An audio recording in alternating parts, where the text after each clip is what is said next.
오늘은 여러분과 함께 성경과 영성이라는 제목을 가지고 우리 수요 통성경 말씀을 함께 나누려고 합니다.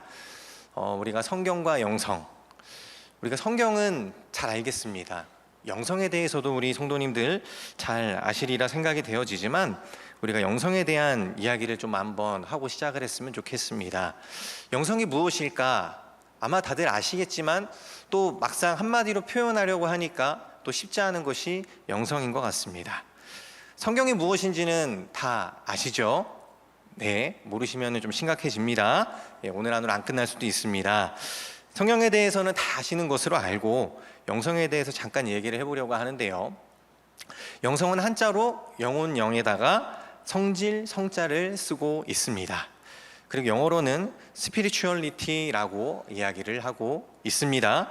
한마디로 이야기하면요, 영적인 성질, 영적인 특성이라는 뜻을 가지고 있습니다. 쉽게 말하면 이제 육적인 것과 반대되는 것을 이야기하고 있는 것이겠죠. 그렇다면 이 영성은 어디에서 오는 것일까라는 질문은 저와 여러분 한번 해보셨으면 좋겠습니다. 왜냐하면 영성이라는 단어가 우리 기독교에서만 쓰고 있지 않기 때문입니다. 종교들마다요, 영성을 이야기를 합니다. 불교에서도 영성을 이야기하고 있고 힌두교에서도 영성을 이야기하고 있는 겁니다. 심지어 무속신앙, 샤머니즘도 영성에 대한 이야기를 하죠. 무속신앙은 영성이라는 말보다 영빨이라는 말을 쓰는 것 같기는 합니다. 이처럼 영성이라는 것은요, 어떤 종교든지 간에 그 종교에서 영적인 능력이 뛰어남을 의미하는 것입니다. 그래서 각 종교들마다 그 뛰어난 영성을 갖기 위해서 무엇을 해야 하는가, 그것을 알려주고 있는 거겠죠. 예를 들어 불교에서 영성을 수련하기 위해선 수련회를 강조를 하고 있습니다. 무건수행을 하기도 하고요, 108번 아침 저녁마다 절을 하는 행동을 하는 것도 있지요. 그렇게 몸과 마음을 우리가 극한의 상태로 다다르게 해서 더 정진을 하면 더 뛰어난 영성의 경지에 오른다고 불교에서는 이야기를 하고 있습니다. 그렇다면 불교는요, 왜 그런 무건수행과 108번의 절을 하는 것일까요, 여러분? 다른 말로 어디에 그 행동들을 근거에 두고 있느냐라는 질문입니다. 그것은 불교의 경전인 불경에 있을 것이라는 겁니다. 이슬람교의 영성은 어디에 있을까요? 코란에 있다라는 거겠죠. 이슬람교 교도들이 하는 그 하루에 절하는 행위들, 그들이 하는 수많은 행동들이 어디에 기록된 거예요? 코란에 기록되어져 있는 거지 않겠습니까? 그렇다면 우리 기독교인들의 영성은 어디에 근거를 두고 있다라는 것일까요? 성경에 있다라는 겁니다. 우리는 더 나은 영성을 위해서 기도 열심히 해야 됩니다. 예배 빠지지 말고 나와야 합니다. 때로는 금식도 우리가 할 수 있어야 됩니다. 그런데 이 모든 것들이 어디에 근거를 두고 있는 거라고요? 성경에 근거를 두고 있다라는 것을 우리는 잊어서는 안 될 겁니다.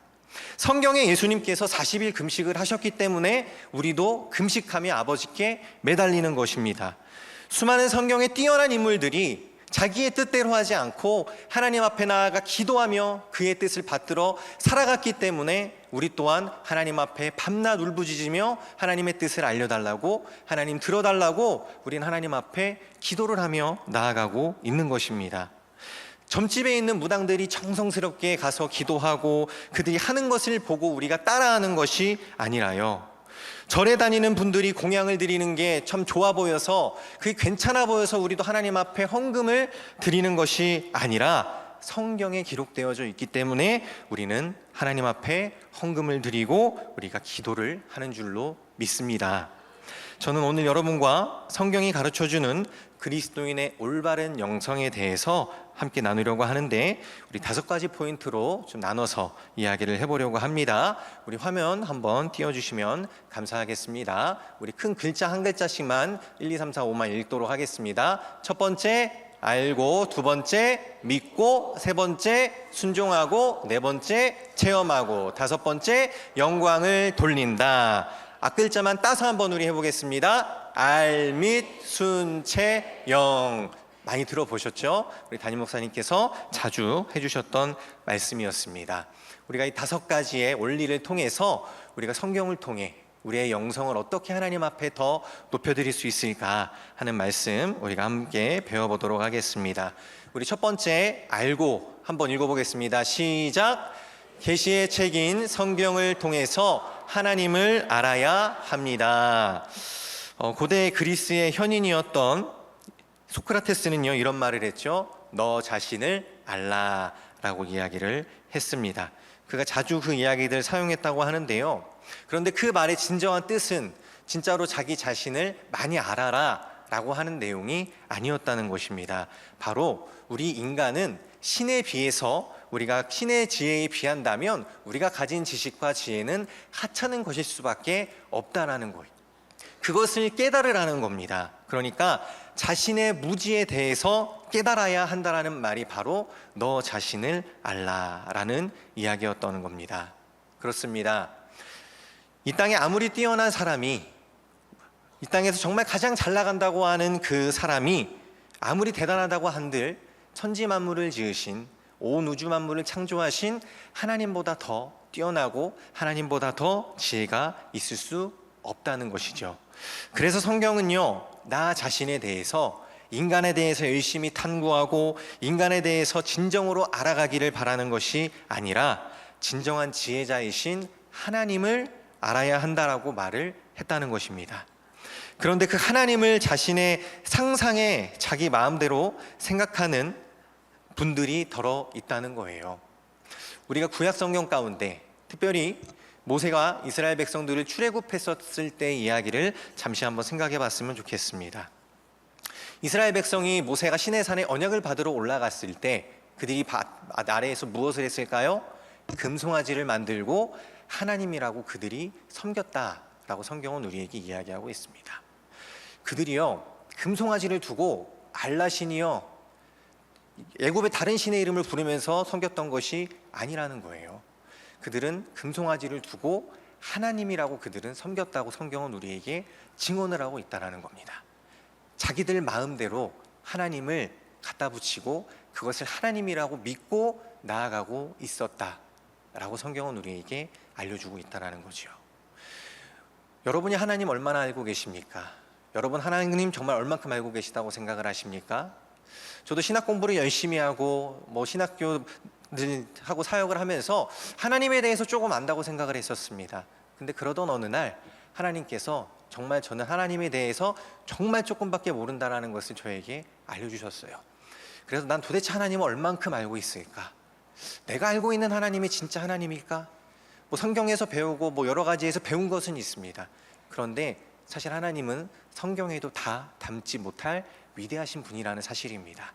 그러기에 저와 여러분이 알고 있는 하나님은요, 어쩌면 가장 조금 하나님의 일부분 알고 있는 것일 뿐인데 우리는 그것 조금 알고 있다고 하나님을 마치 다 아는 것처럼 우리는 생각할 때가 있다는 거예요.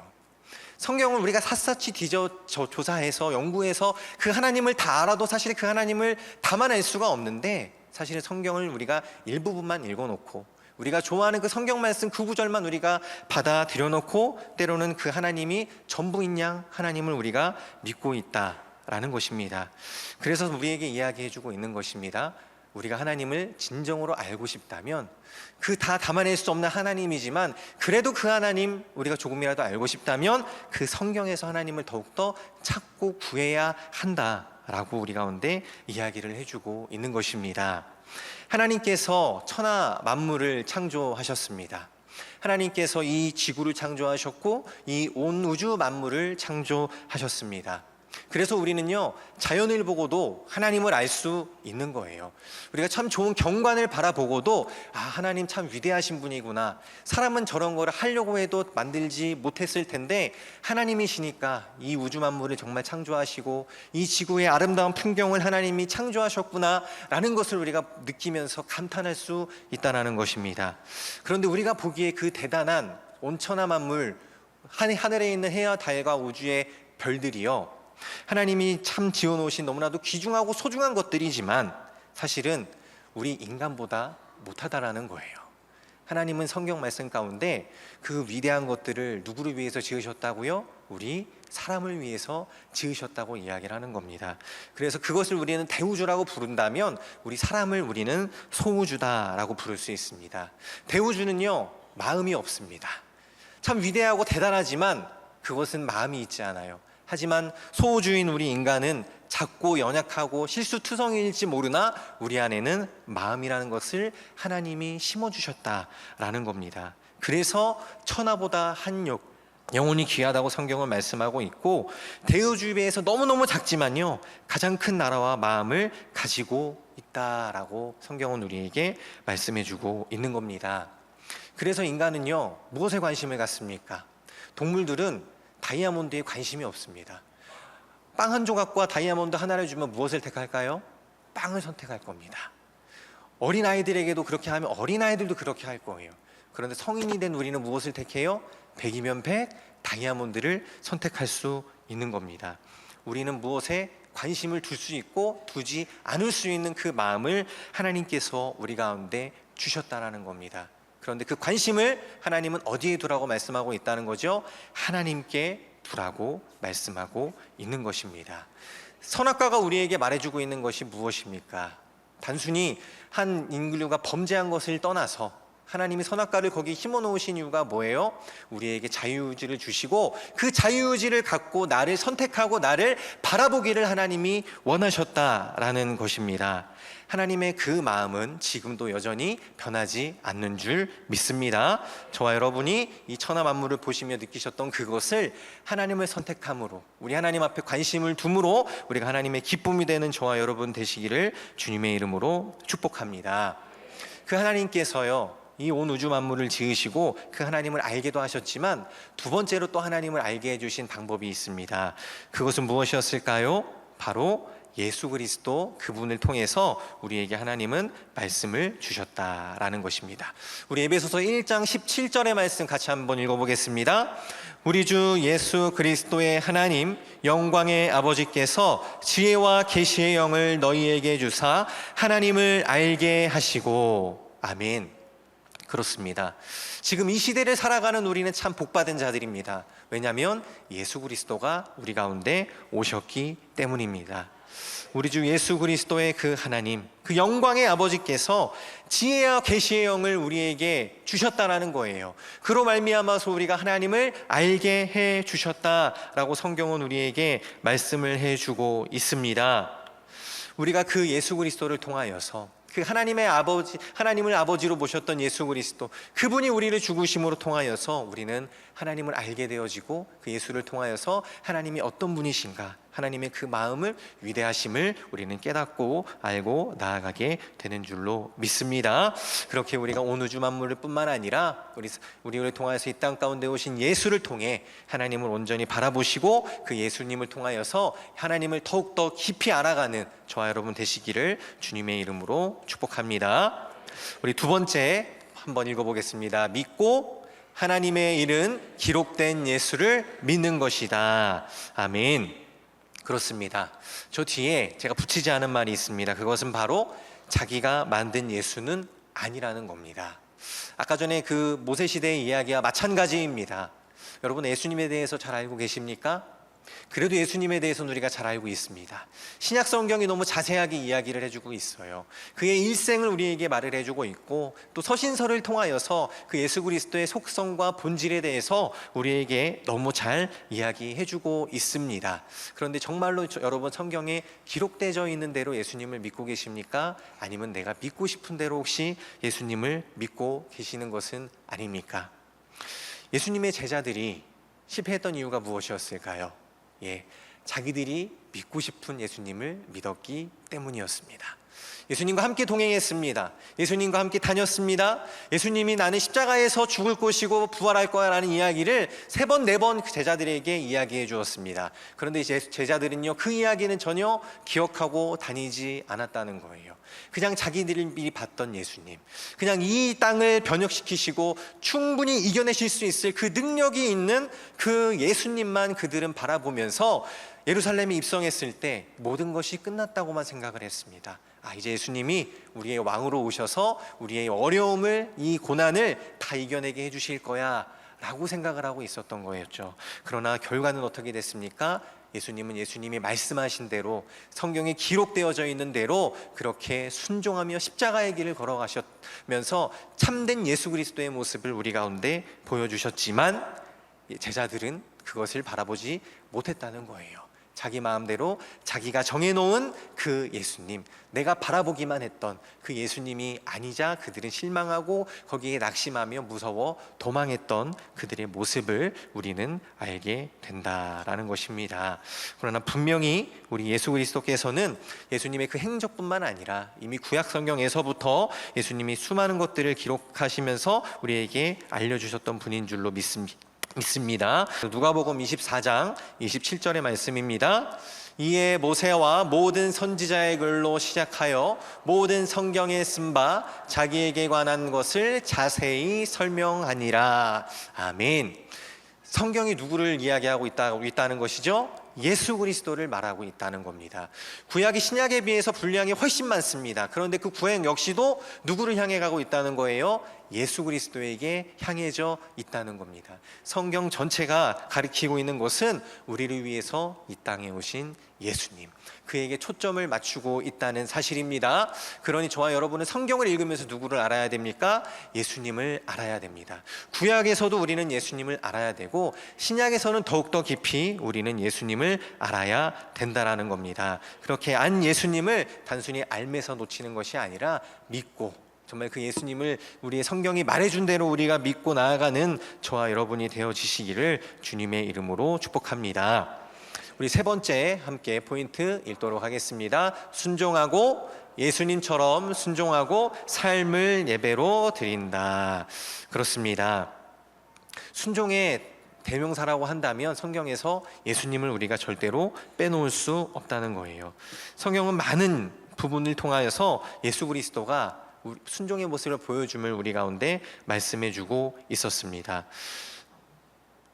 우리 빌립보서 2장 8절의 말씀 먼저 함께 읽도록 하겠습니다. 사람의 모양으로 나타나사 자기를 낮추시고 죽기까지 복종하셨으니 곧 십자가에 죽으심이라. 아멘. 그렇습니다. 우리 예수께서요, 가장 첫 번째 순종하셨다는 것은 무엇입니까? 그가 이 땅에 인간의 몸을 입고 오셨다라는 거예요. 하나님 우편에 계셨습니다. 그리고 그분은 하나님이셨습니다. 그분이 하나님의 우편에서 또 하나님 자체가 되셨던 그분이셨는데 그 하나님 말씀에 순종하여서 우리 연약한 인간의 몸을 입고 이 땅에 내려오셨던 것, 그거부터가 바로 예수님이 첫 번째로 보여주신 순종의 모습이었다고 말씀은 우리에게 이야기해주고 있습니다. 그렇게 오셨습니다. 그렇게 오셔서 예수님은 어떤 삶을 사셨습니까?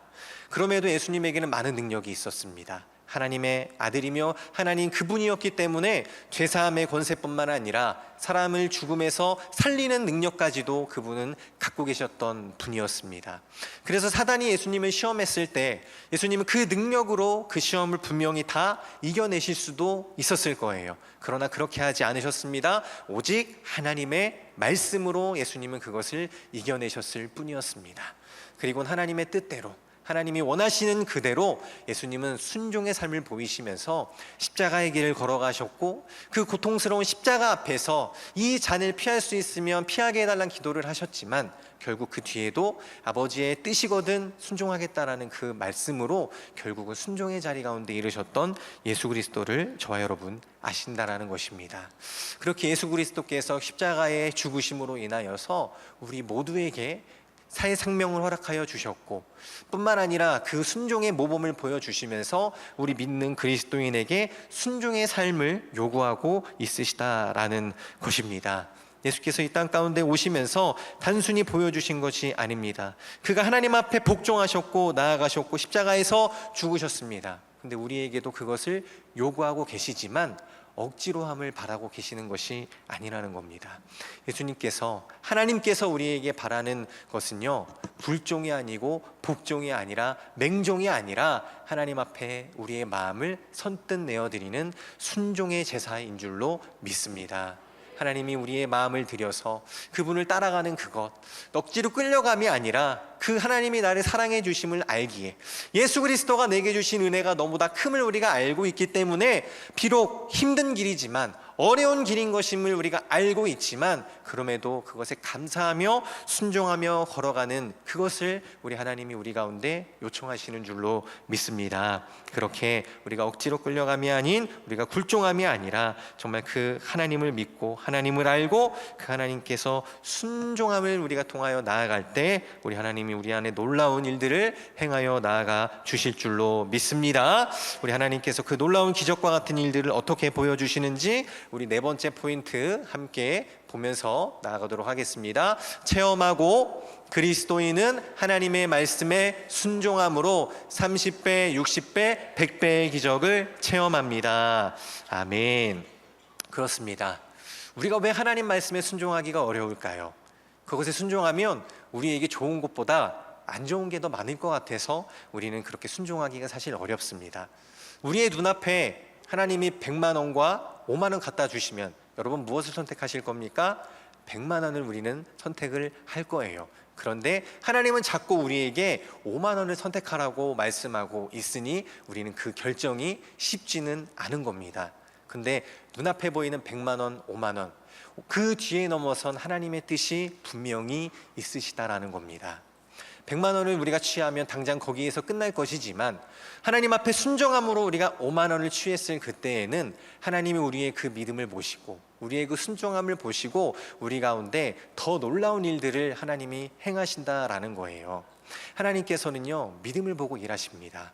하나님께서는요, 그 순종을 보면서 우리 가운데 역사하신다라는 겁니다. 이 자가 정말 내 말씀에 순종하고 믿음으로 인하여서 내게 더 큰 복을 받을 준비가 되어져 있는가, 그것을 하나님은 우리에게 시험하고 있으시다라는 겁니다. 우리가 잘 아는 성경의 많은 인물들이 그런 기적들을 체험한 사람들이었다라는 것입니다. 우리 창세기 가운데 나오는 아브라함이 그러지 않았습니까? 그가 본토 친척 아비집을 떠나는 것이 얼마나 어려운 일이었겠습니까? 그 당시는 그 자신의 고향을 떠나는 게 일반적이지 않은 시대이지 않았습니까? 그냥 거기에서 태어났으면 거기에서 죽는 것이 보통 사람의 순리였었습니다. 그런데 어느 날 물뚝 하나님이 찾아오셔서는 자기의 모든 것을 버리고 떠나라고 이야기를 하셨습니다. 그 이야기에 그는 순종했고 떠났습니다. 떠나서 가는 도중에 아버지는 또 죽게 되어졌습니다. 그럼에도 멈추지 않고 하나님이 가라고 하신 그 길을 그가 끝까지 순종하며 걸어가며 나아갔을 때 그가 어떻게 되어졌습니까? 믿음의 조상이 되어졌다라는 거예요.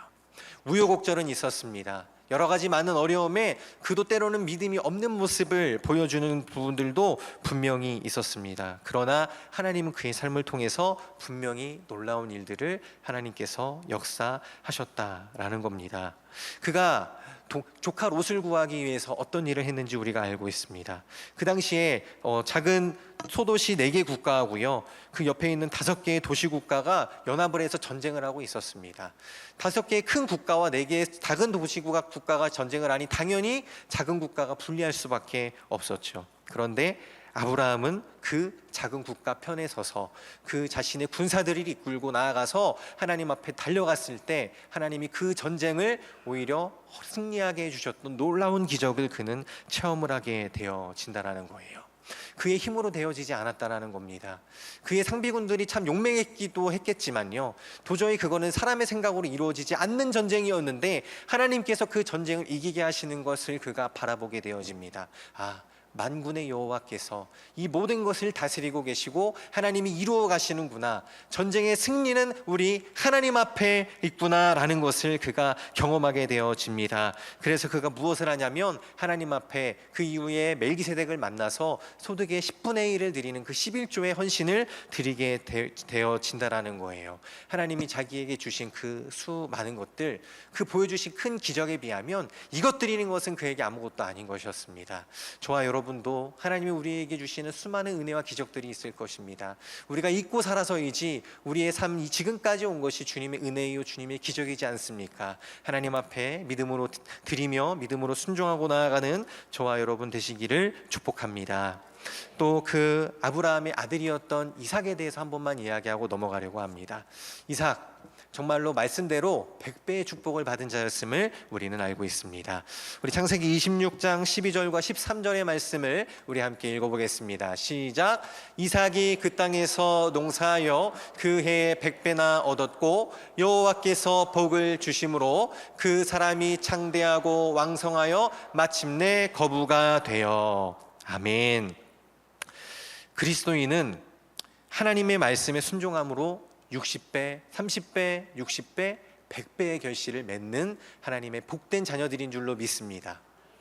이삭이 자꾸만 손해를 봤습니다. 우물을 파기만 하면 자꾸만 사람들이 와가지고 그것을 빼앗아가는 겁니다. 그런데 그는 하나님의 마음으로 내어줬습니다.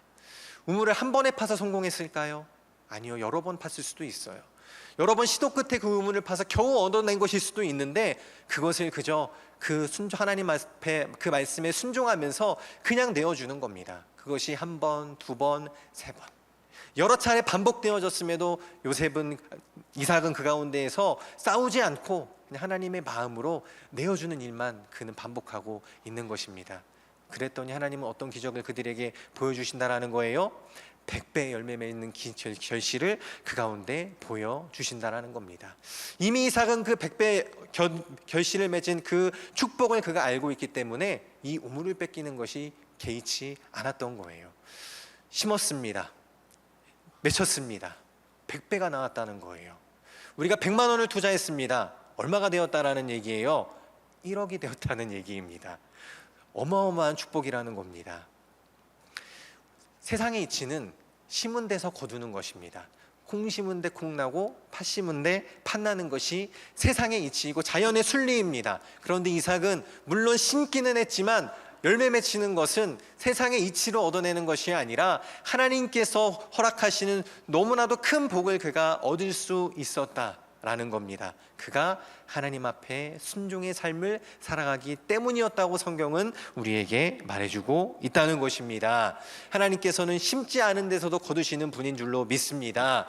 우리의 노력이 필요 없다라는 이야기가 아닙니다. 최선을 다해야 되고 우리의 믿음을 드려야 되지만 세상 사람들은 심지 않으면 거두지 못한다고 말하나 우리 믿음 안에서는 심지를 아니하여도 믿음으로 심었을 때, 믿음으로 드렸을 때 하나님 가운데서 우리에게 더욱더 풍성하게 거두어 주시는 놀라운 열매의 삶이 우리 가운데 있게 되는 줄로 믿습니다. 그렇게 우리가 믿음으로 심고 우리가 순종하며 나아감으로 인하여서 우리가 정말로 100배의 결실을 얻는, 정말 믿음으로 수확하는 그 저와 여러분 되시기를 주님의 이름으로 축복합니다.